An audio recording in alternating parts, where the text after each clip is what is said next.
অবিরত নিষেধ।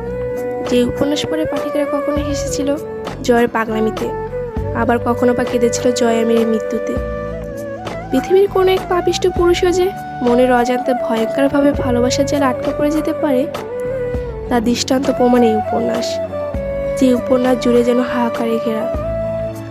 পাঠিকারা কখনো কেঁদেছিল পাপিষ্ঠ নারী হওয়ার আক্ষেপে ভরা তরুণীদের অনাকাঙ্ক্ষিত মৃত্যুতে, কখনো কেঁদেছিল জয়ামিরের সন্তান হারানো আত্মনাতে, কখনো কেঁদেছিল জয়ামিরের মৃত্যুর ৩৮ বছর পরেও লেখিকার কণ্ঠে অন্তর আত্মনাদ শোনার পর।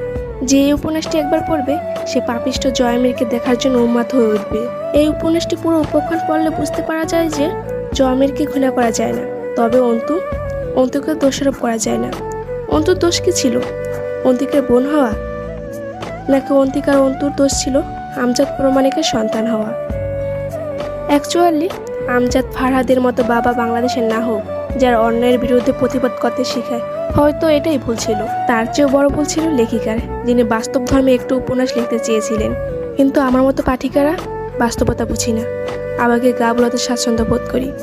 আচ্ছা, ভালো করে একটা কথা ভাবুন তো, কেউ আপনাকে ইচ্ছার বিরুদ্ধে ছুঁল, আপনি কি তার সাথে মানিয়ে নিয়ে সংসার করতেন? অন্যদিকে হুমায়ুন আহমেদের একটি উক্তি যেন তরুণীদের জন্য লিখেছিলেন, প্রত্যেক ভালোবাসার গল্পে দুজন সুখী হলেও তৃতীয় একজন অবশ্যই কষ্ট পেতে হবে, এটাই প্রকৃতির নিয়ম। কিন্তু এই উপন্যাসে দুইটি নারীকেই কষ্ট পেতে হয়েছিল।